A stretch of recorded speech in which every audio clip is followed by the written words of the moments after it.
जो अंतिम काल में जो जीव उसकी मनोभावना जिस तरह होता है उसके अनुसार उसके सदगति नहीं तो अधोगति उसको उसके अनुसार प्राप्त होता है।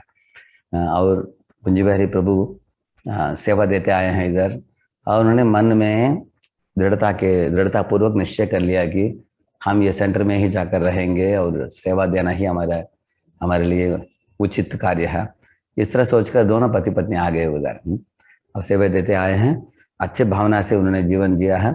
माधव गोपीनाथ प्रभु और बाकी भक्त भी रामपल्ली में वो लोग आना जाना करते थे वो लोग, लेकिन ये परिवार उधर रहकर सेंटर को संभाला है। तो जरूर अनेक भक्ति सुकृति उन्होंने इकट्ठित की। इस समय में सालों साल भक्ति करते आए हैं प्रभु जी। तो भागवत के अंदर यही बात के ऊपर जोर दिया गया है। एक प्रसंग ऐसा आता है भागवत में, तरवक किम न जीवंती वस्त्रा किम न शसंत्युत न कादंती न मेहंती किम गाम है पशुआ परे। उसमें बताया गया कि कवच बताते हैं शंकराचार्य सिर्फ 32 साल जिए, हाँ, और चैतन्य महाप्रभु सिर्फ 48 साल रहे इस दुनिया में। है उनका आयु कम इन लोगों का, लेकिन जो कार्य करके गए वो लोग आज तक दुनिया भूल नहीं सकता उसको। इसलिए भागवत में बताया गया कि जन्म सब जीवों को होता है, मनुष्य को भी होता है, कुत्ते बिल्ली को भी जन्म होता है, और मनुष्य भी मरता है, कुत्ते बिल्ली भी मरते हैं। इसलिए जन्म और मृत्यु के बारे में चिंता नहीं करना चाहिए। वो सब जीवों को होगा ही इस दुनिया में, क्योंकि हम लोग देहधारी जीव हैं। हम देह को प्राप्त करेंगे छोड़ेंगे, प्राप्त करेंगे छोड़ेंगे, ऐसे अनगिनत बार हो चुका है इस दुनिया में। लेकिन इस अवधि में, जन्म से मृत्यु की अवधि में, जो जैसे शंकराचार्य चैतन्य महाप्रभु का नाम लिया प्रभुपाद जी ने उनके तात्पर्य में, तो उनके साथ तुलना करते हैं प्रभुपाद जी। एक पेड़ को ले लो, 5000 साल जीता है पेड़, 4500 साल, इतना लंबा आयु है उसका। और ऐसे पेड़ बुद्ध को भी देखा है आते जाते हुए, कृष्ण को भी देखा है आते जाते हुए, जीसस को भी देखा आते जाते हुए, लेकिन उनमें परिवर्तन कुछ नहीं आया उस पेड़ में। इसलिए लंबे आयु से कुछ मतलब नहीं है। लेकिन अगर कम आयु भी हो, उसमें अगर हमने कृष्ण भावना भावित जीवन जिया है, वो ही श्रेष्ठ है, प्रशंसनीय है, वंदनीय है ऐसे। इसलिए इसको हमें देखना चाहिए। तो परीक्षित की जब जन्म हुई, जन्म पत्रिका को देखकर ब्राह्मण लोग उनके बारे में अनेक गुणगान कर रहे थे। रांति देव जैसे उदार होगा, प्रहलाद जैसे महान भक्त होगा, भूमि जैसे बड़ा सहिष्णु होगा, मेरु पर्वत जैसे बहुत उसका दृढ़ता होगा उसके है, और इस तरह प्रभु रामचंद्र जैसे शासन करेगा। ऐसे अनेक चीज बताया गया परीक्षित के बारे में।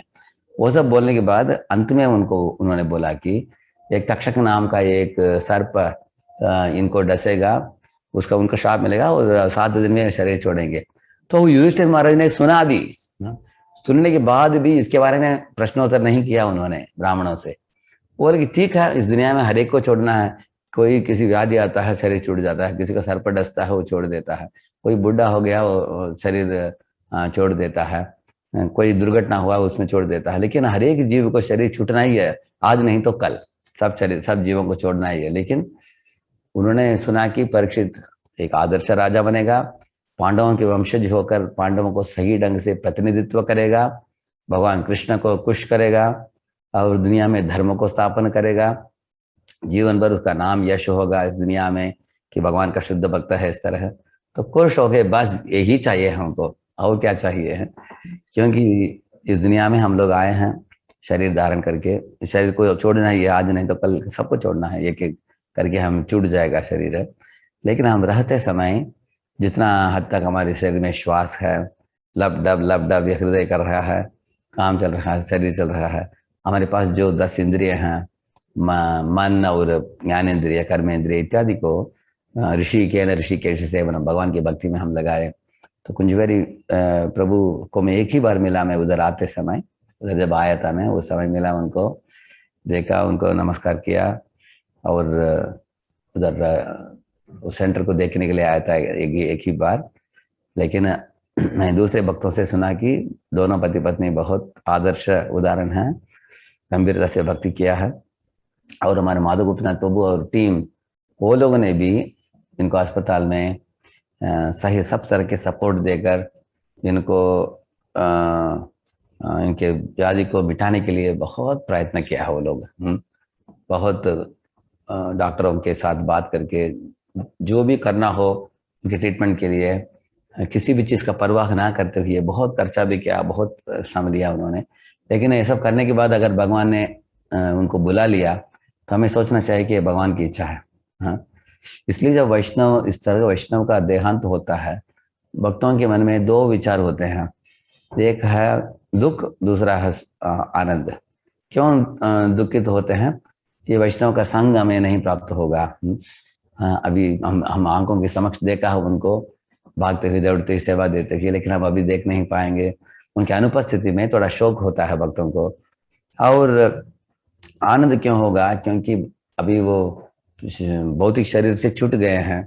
त्यक्त्वा देहम पुनर्जन्म नहीं थी मामेति सोर्जना। कृष्ण बताते हैं कि ऐसे भक्त सेवा देते हुए आए हुए भक्त को भक्त मेरे पास आ जाते हैं और उनको पुनर्जन्म नहीं होता है। अगर पुनर्जन्म होता भी है उनको भक्तों के घर में ही होता है। जिस तरह अभी भक्ति करते हुए आए हैं उसी भक्ति को जारी रखेंगे वो।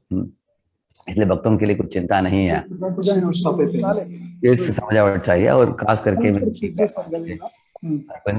उनकी धर्म पत्नी जो माता है उनको आप भक्त लोग सपोर्ट दीजिए उनको।